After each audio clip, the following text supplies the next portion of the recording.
Hello আমার সম্মানিত viewer, friend, family সবাইকে মা কিচেন এ স্বাগত জানাই। আপনাদের কাছ থেকে একটা subscribe, like, comment and share আশা তো করতেই পারি। আপনাদের অনুপ্রেরণা আমাদের পথ চলা।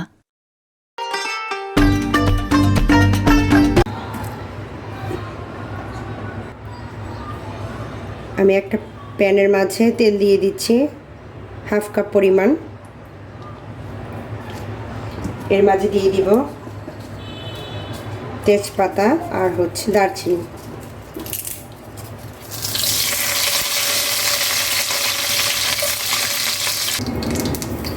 এবার আমি দিয়ে দিচ্ছি 1 কাপ পরিমাণ পেঁয়াজ কুচি।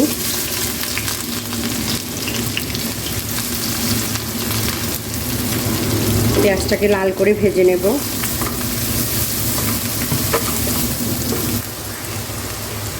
তেহেরিটা কিন্তু সরিষার তেলে খুব ভালো হয়, টেস্টটা ভালো আসে। আর আমি সরিষার তেল দিয়ে রান্না করছি।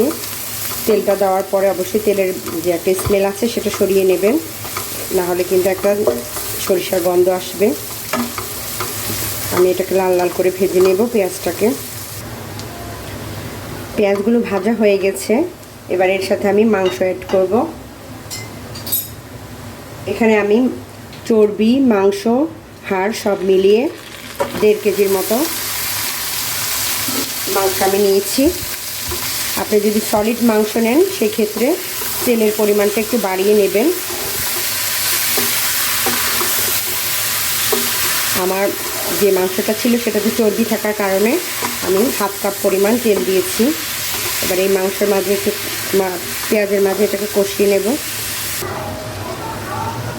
মাংসটা ভেজে নিয়েছি ভালোভাবে মশলার সাথে। এবারের মধ্যে দিয়ে দিব আমি 1 টেবিল চামচ পরিমাণ রসুন বাটা, 1 টেবিল চামচ পরিমাণ আদা বাটা, 1 চা চামচ পরিমাণ জিরা বাটা। এই সব মশলা দিয়ে আমি আবার কষিয়ে নেব। বাদাম বাটা দিব 1 টেবিল চামচ পরিমাণ, 1 টেবিল চামচ পরিমাণ সাদা গোলমরিচের গুঁড়ো দিচ্ছি, লবণ দিব স্বাদ মতো।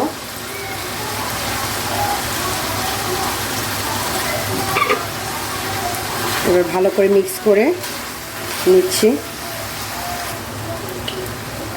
তেহেরির মশলা দিয়ে দিব 1 টেবিল চামচ পরিমাণ।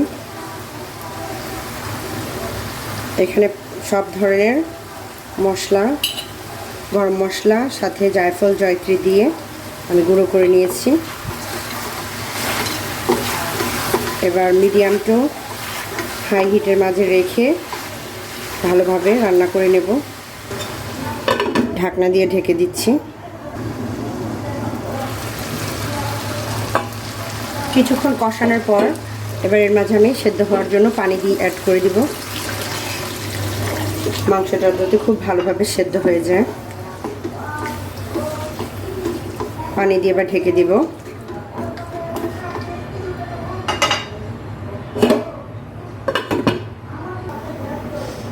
এই পর্যায়ে আমি দিয়ে দিচ্ছি 10-12টা কাঁচামরিচ, যাতে করে মরিচের ঝালটা বের হয়ে যায়। যেহেতু আমি কোনো ধরনের মরিচ ব্যবহার করিনি, তেহেরিতে সাধারণত হালকা ঝাল হয়, আমি শুধু গোলমরিচের গুঁড়োটা ব্যবহার করেছি, সাদা গোলমরিচ। এখন দিয়ে দিলাম কাঁচামরিচটা, ঢেকে দিচ্ছি।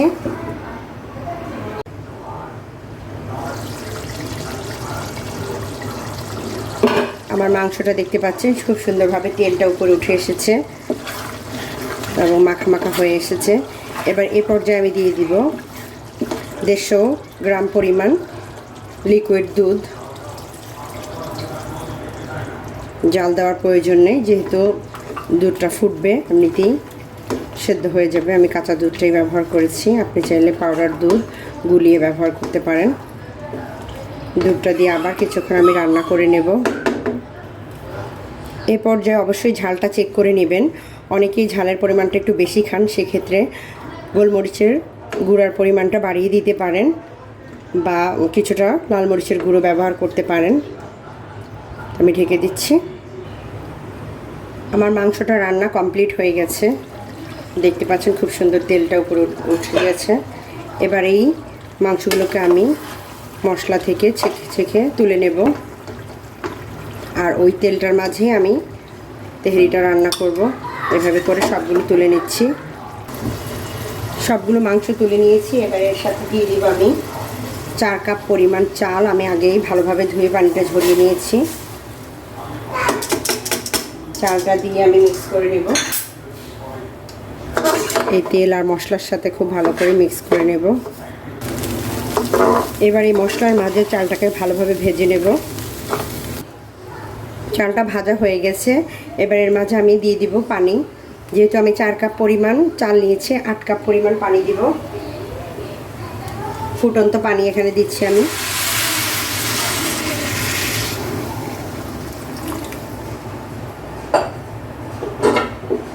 পানিটা দিয়ে মিক্স করে ঢেকে দেব। দিয়ে দিব লবণ। যেহেতু মাংসতে লবণ আছে তাই চালের আন্দাজে আমি লবণটা দিয়ে দিচ্ছি। কিছুটা কাঁচামরিচ ব্যবহার করব এর মাঝে। দিয়ে দিলাম 7-8টা কাঁচামরিচ। ঢাকনা দিয়ে দিব।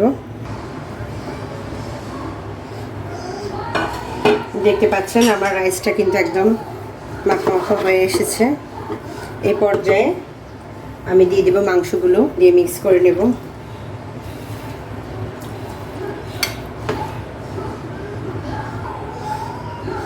মাংসগুলো সব দিয়ে নিচ্ছি। এবার মনে হচ্ছে যে আমার এই হাঁড়িটা মাংস আর রাইসের তুলনায় বেশি চাপাচাপি হয়ে গেছে। আমি হাঁড়িটা চেঞ্জ করে নিচ্ছি। এবার চুলায় একটা তাওয়া দিয়ে আমি হাঁড়িটা বসিয়ে দিচ্ছি।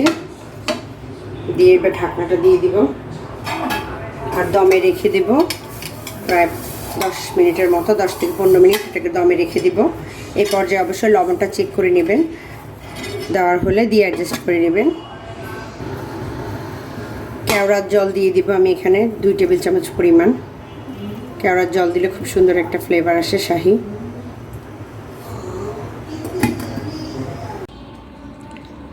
ভিউয়ার্স, তৈরি হয়ে গেল আমার মজাদার স্বাদের কম মশলায় তেহেরি রান্নাটা। খুবই মজা হয়েছে। আশা করি বাসায় সবাই ট্রাই করবেন। আর রেসিপিটা কেমন হয়েছে অবশ্যই জানাবেন। সবাই ভালো থাকবেন, সুস্থ থাকবেন। আল্লাহ হাফেজ। দেখা হবে পরের রেসিপির সাথে।